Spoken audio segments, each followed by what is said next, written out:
kerajaan. Kita percaya hari ini kita bukan kebetulan, kita adalah keluarga besar kerajaan. Kita boleh berkumpul, boleh menikmati hadirat Tuhan. Firman Tuhan kali ini temanya luar biasa, hidup dalam kasih. Sekarang kita dengar banyak terjadi peperangan di mana-mana. Manusia sudah tawar hati, manusia semakin kejam, nggak peduli apa ya, hamba Tuhan itu bisa jahat, saudara. Yang penting kita melekat sama Tuhan. Ada firman berkata di dalam Yeremia 17, terkutuklah orang yang mengandalkan manusia, diberkati orang mengandalkan Tuhan. Saya sendiri terkadang namanya manusia daging, terkadang saya juga merasa ke Tuhan, saya ini belum ada apa-apanya, berikan saya sebagian hari selagi diberikan kesempatan hidup, saya giat melayani Tuhan. Dan saya bersyukur yang memanggil saya itu bukan pendeta, bukan siapa, tapi Tuhan sendiri, Raja segala raja, Tuhan yang punya alam semesta. Nah, begitupun saat ini banyak di luaran kita yang banyak orang-orang yang mencari Tuhan. Kita bersyukur kita ada Tuhan, saudara. Kita baca di dalam 1 Yohanes 4 ayat 7. 1 Yohanes 4 ayat 7. Bisa minta tolong salah satu bacakan. 1 Yohanes 4 ayat 7. Bisa Pak?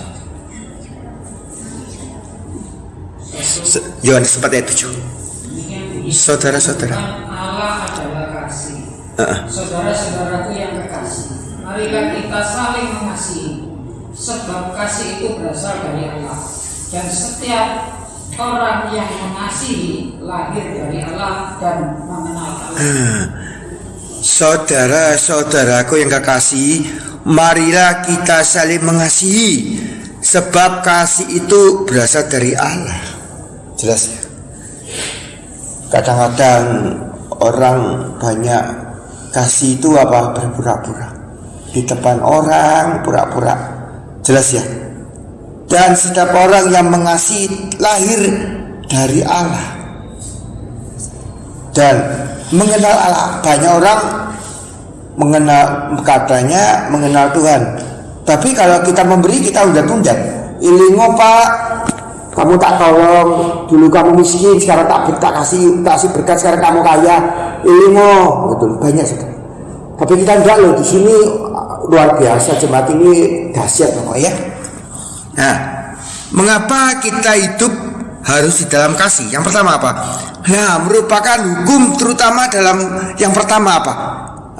Di dalam Matius 22:37 apa? Jawab Yesus kepadanya, kasihilah Tuhan Allahmu dengan segenap hatimu dan dengan segenap jiwamu dan dengan segenap akal budi. Terkadang kita ngomong aku mengasihi engkau Tuhan, ternyata apa? Di saat kepepet gremeng, Tuhan, aku loh Tuhan, sudah doa kok gak dijawab. Termasuk saya, jujur aja saya pernah ngalami, tapi saya bertobat. Kenapa? Kadang-kadang kita tuh merasa gini, aduh kapan yo aku dijawab. Yang terpenting apa? Kita kalau mengasihi Tuhan, kita harus benar-benar apa? Mendedikasikan diri kita, hidup kita untuk Tuhan, saudara. Yang kedua apa? Membangun korelasi sesama manusia. Di dalam Efesus 4 ayat 3 itu apa? Tetapi hendaknya kamu ramah seorang terhadap yang lain, penuh kasih mesra dan saling mengampuni, sebagaimana Allah di dalam Kristus telah mengampuni kamu. Nah, coba Bapak kami apa? Bapak kami di surga, dikuduskan namamu, datanglah kerajaanmu, dan ampunilah kesalahan kami seperti orang yang mengampuni kesalahan pada kami. Loh, jelas ya? Ada firman ngomong gini, kalau kamu tidak mengampuni, Bapakmu tidak mengampuni. Nah, apapun masalah kita belajar mengampuni, saudara. Saya ngomong, sudah ngalamin. Saya sering dikecewakan orang, tapi saya belajar mengampuni karena firman, gitu, saudara. Nah, yang ketiga apa? Mencerminkan kasih Tuhan.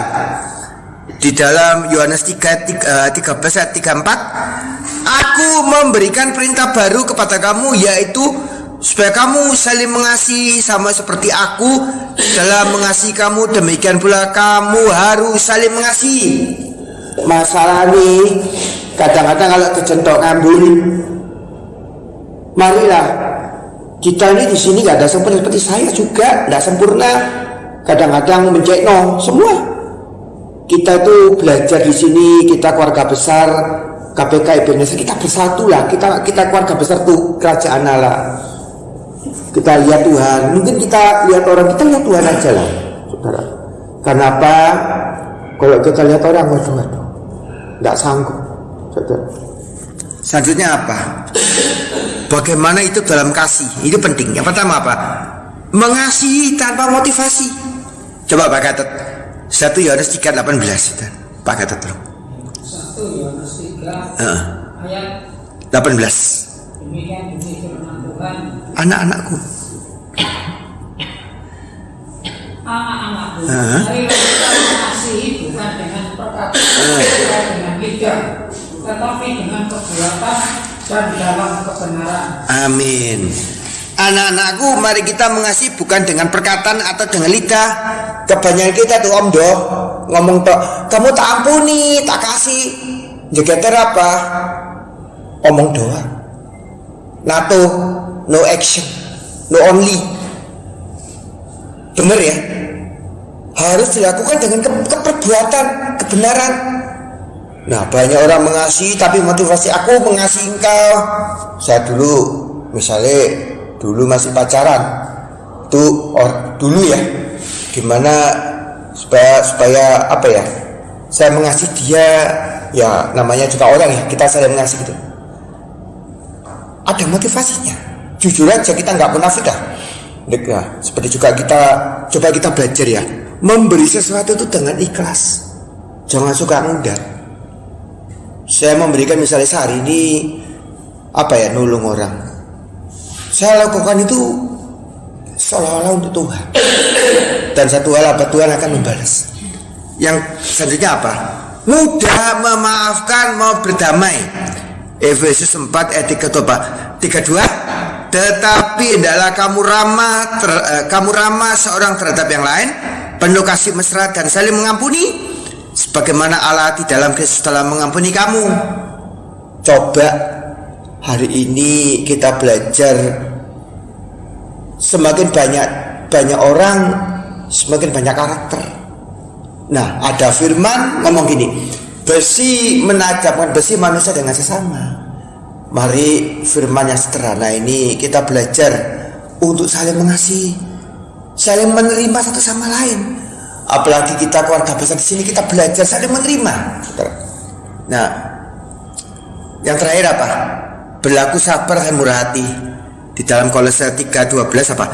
Karena itu sebagai orang-orang pilihan Allah yang dikuduskan dan dikasih, kenakanlah belas kasihan, kemurahan, kerendahan hati, kelemah lembutan dan kesabaran. Nah, marilah kita hari ini kita dalam menghadapi beberapa macam karakter, beberapa macam komunitas, kita baca sabar, kasih. Ya, biarlah firman yang sederhana ini bisa menguatkan. Kita serahkan kepada Bu Foni. Tema gereja kita adalah tentang kasih, karena ini memang temanya tentang kasih. Terima kasih Pak Daniel sudah Amin.